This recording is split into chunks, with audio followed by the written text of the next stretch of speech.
جرأت کا نام ہے دیوبند والے، عالی مقام ہیں دیوبند والے۔ جرأت کا نام ہے دیوبند والے، عالی مقام ہیں دیوبند والے۔ بسم اللہ الرحمن الرحیم۔ سامعین ذی وقار، رمضان میں فجر کی نماز۔ بسم اللہ الرحمن الرحیم۔ سامعین ذی وقار، رمضان میں فجر کی نماز کے سلسلے میں آپ کی خدمت میں کچھ عرض کرنا ہے۔ فقہ حنفی کے مطابق اصل مسئلہ تو یہی ہے کہ فجر کی نماز اندھیرے میں پڑھنے کے بجائے تاخیر کر کے پڑھی جائے تاکہ کچھ روشنی پھیل جائے، اور اس سلسلے کی حدیث بھی ہے۔ لیکن رمضان المبارک میں فجر کی نماز میں جلدی کرنے کی گنجائش ہے، بلکہ بہتر بھی ہے، کیونکہ اس سے زیادہ لوگ جماعت میں شریک ہو سکتے ہیں۔ سحری کے بعد بہت دیر تک انتظار کرنا لوگوں کے لیے مشکل ہو جاتا ہے۔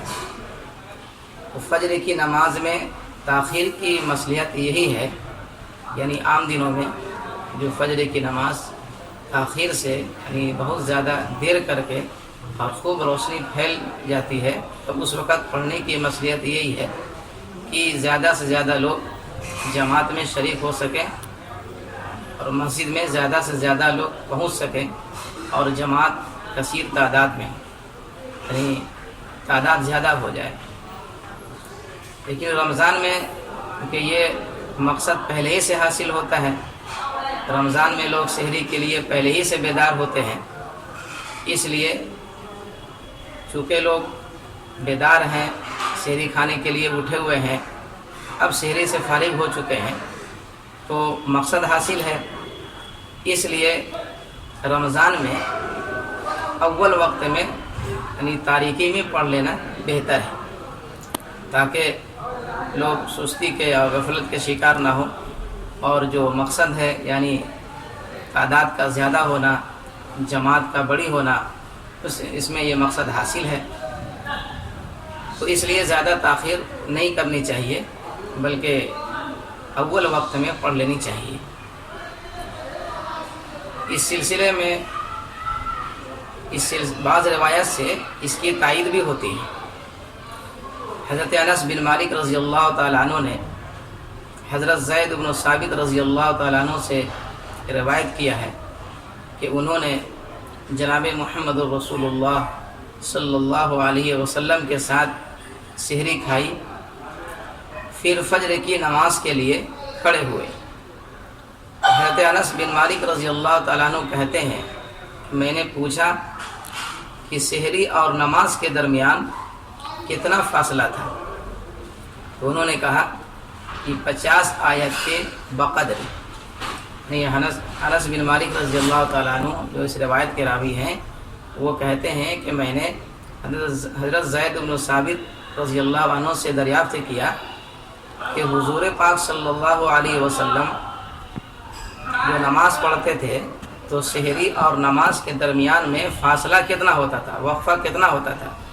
تو حضرت زید بن ثابت رضی اللہ تعالیٰ عنہ نے جواب دیا کہ فاصلہ اتنا ہوتا تھا کہ سحری کھانے کے بعد اور نماز کے درمیان جو وقت ہے وہ اس میں اتنا فاصلہ ہوتا تھا کہ ایک آدمی میانہ انداز میں، درمیانہ انداز میں کوئی قرآن پڑھنا چاہے تو 50 آیت کی مقدار پڑھ سکتا ہے، یعنی آپ علیہ الصلوۃ والسلام 50 آیت کی مقدار وقفہ کرتے تھے۔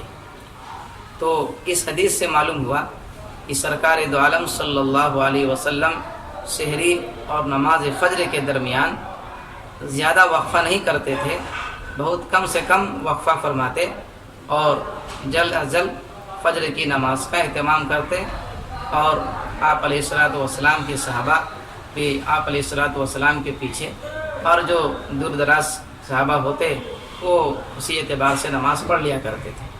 تو اس حدیث سے معلوم ہوا کہ صبح کی نماز میں رمضان المبارک میں بہت زیادہ تاخیر اور بہت زیادہ دیر نہیں کرنی چاہیے۔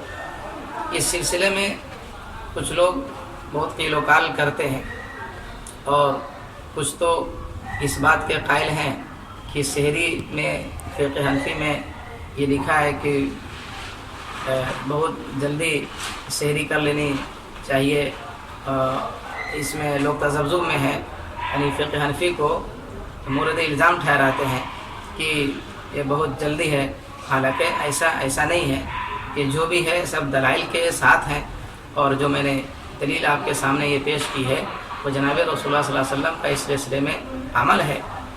تو اس لیے اس سلسلے میں ایک قیل و قال سے کام نہیں لینا چاہیے، اس حدیث کو سمجھنا چاہیے اور